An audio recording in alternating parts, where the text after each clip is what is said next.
গ্রেফতার content creator শ্রমিক অধিকারী এক তরুণীকে ফ্ল্যাটে আটকে রেখে মারধর এবং শ্লীলতাহানির অভিযোগ।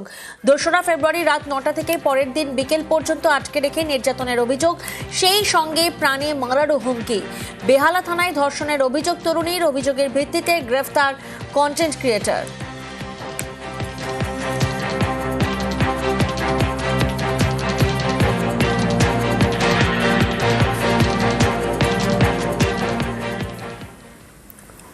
উত্তরপত্রের নাম রোল নম্বরে পক্ষপাতিত্ব, পরিচিতের উত্তরপত্র মূল্যায়নে পক্ষপাতিত্বের শঙ্কা।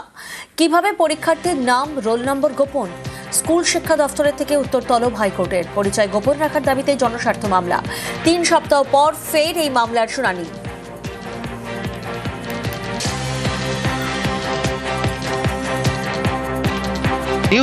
নমস্কার, গুড মর্নিং। খবর দিনভর নিয়ে আপনাদের সাথে আমি প্রিয়াঙ্কা।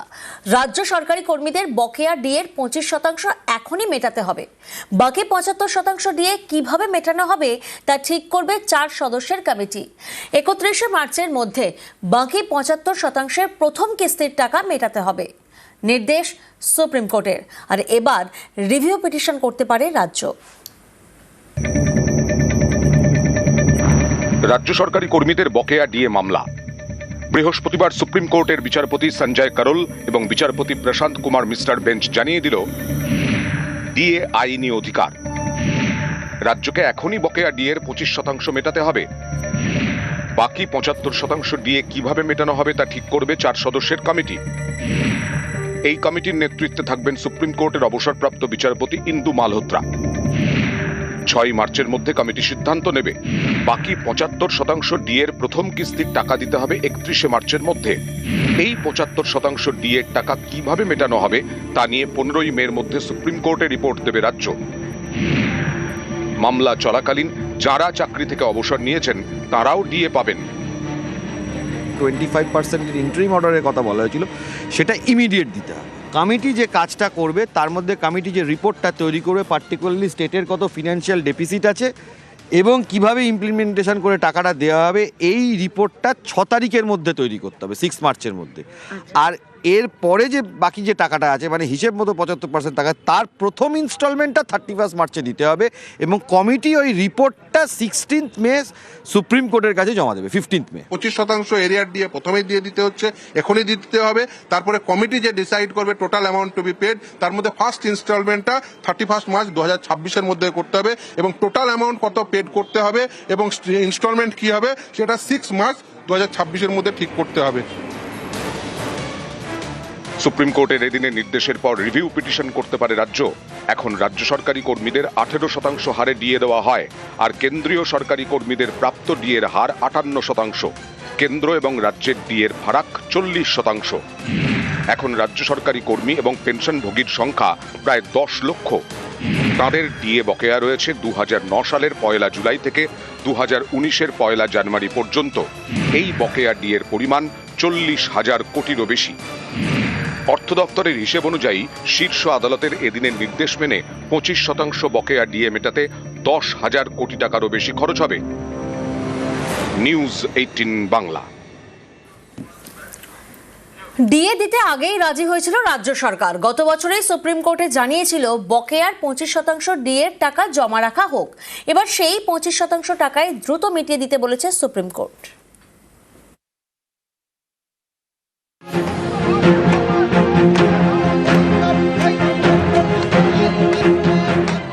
বকেয়া ডিএর দাবিতে দীর্ঘদিন ধরে চলছে আন্দোলন। ডিএ নিয়ে প্রথমে কলকাতা হাইকোর্টে মামলা হয়, তারপর সেই জল গড়ায় সুপ্রিম কোর্টে। সেখানে রাজ্য সরকার আবেদন করে জানায়, ডিএ কখনোই মৌলিক অধিকার হতে পারে না। বছরে 2 বার ডিএ দেওয়ার আবেদনেও আপত্তি জানায়। গত বছরের 16ই মের শুনানিতে সুপ্রিম কোর্ট নির্দেশ দেয়, অন্তত 25% বকেয়া ডিএ 4 সপ্তাহের মধ্যে মিটিয়ে দিতে হবে রাজ্য সরকারকে। তখনই রাজ্য বলে 25% টাকা সুপ্রিম কোর্টে গচ্ছিত রাখা হোক, কারণ মামলায় রাজ্য জিতলে ডিএর টাকা পুনরুদ্ধারে জটিলতা সৃষ্টি হবে। বৃহস্পতিবার সেই ডিএ মামলাতেই সুপ্রিম কোর্টের নির্দেশ, রাজ্যকে এখনই বকেয়া ডিএর 25% মেটাতে হবে। অর্থাৎ এই টাকা আগেই দিতে রাজি হয়েছিল রাজ্য সরকার।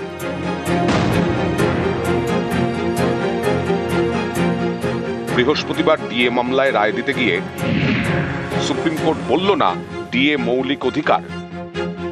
ডিএটা মৌলিক অধিকার আমরা কোনোদিন দাবি করিনি। আমরা বলেছি যে আইন স্বীকৃত অধিকার।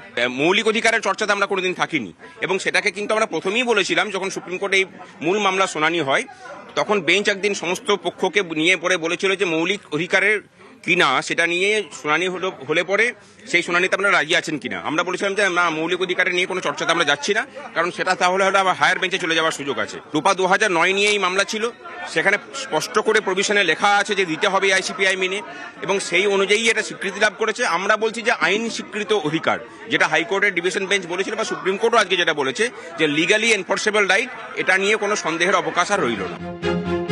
রায় দিতে গিয়ে সুপ্রিম কোর্ট এদিন এও জানিয়ে দিয়েছে বছরে 2 বার ডিএ বাধ্যতামূলক নয়। নিউজ 18 বাংলা।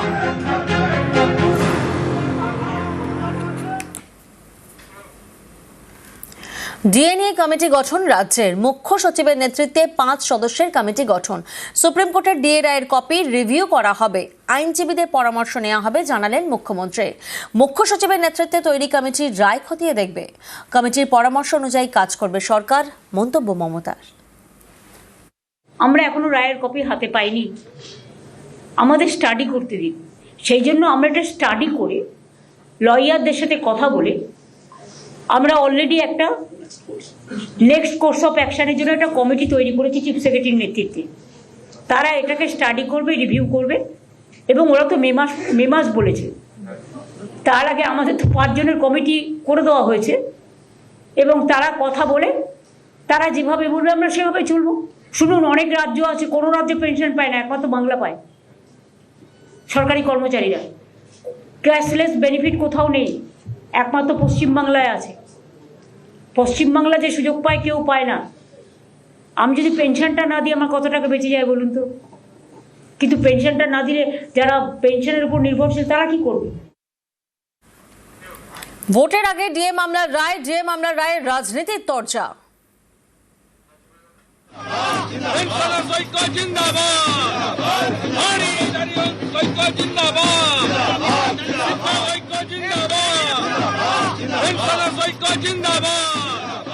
এই জাজমেন্টকে আমরা ওয়েলকাম করি, এবং আমরা সবাই এই ন্যায্য অধিকার ডিএর দাবিতে সর্বস্তরের দলমত নির্বিশেষে কর্মচারী, শিক্ষক, পেনশনার, পুলিশ কর্মী সবার সঙ্গে ছিলাম। মমতা বন্দ্যোপাধ্যায়কে 10,400 কোটি টাকা কর্মচারীদেরকে দিতে হবে, আর বাকিটা যেটা হবে সেটার দায়ভার পরবর্তী সরকারকে নিতে হবে।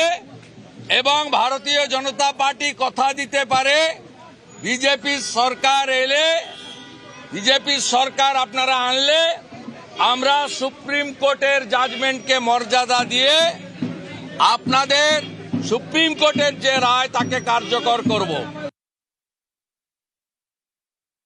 সুপ্রিম কোর্ট ঘুরিয়ে বুঝিয়ে দিল যে রাজ্যকে বঞ্চনা করেছে কেন্দ্রীয় সরকার। সুপ্রিম কোর্ট বলেছে 25% দিতে, কেন 100% বলল না সুপ্রিম কোর্ট? কারণ সুপ্রিম কোর্ট এর আগে যখন 100 দিনের গরিব মানুষের টাকা ফেরানোর কথা বলেছিল, এই অসভ্য, এই বর্বর কেন্দ্রীয় সরকার সেই রায়কে কার্যকর করেনি। তার মানে বোঝা যাচ্ছে যে বাংলার গরিব মানুষের বিরুদ্ধে শুভেন্দু অধিকারী এবং তার দল। রাজ্যের এই রায় তো আরো পরিষ্কার করে দিল যে রাজ্য সরকারকে 100% দিয়ে দেওয়ার কথা বললোই না, রাজ্যকে যদি কেন্দ্রীয় সরকার প্রতিস্তরে বঞ্চনা করে, ন্যায্য প্রাপ্যগুলো আটকে রাখে, তাহলে রাজ্য সরকার দিয়ে দেবে কোথা থেকে? বরং সুপ্রিম কোর্টের এই অবজারভেশন আরো বেশি করে প্রমাণ করলো যে এই কেন্দ্রীয় সরকার আসলে কতটা যুক্তরাষ্ট্রীয় কাঠামো এবং রাজ্য সরকার বিরোধী। এটা কার্যত ঘুরিয়ে ওদের গালেই থাপ্পড়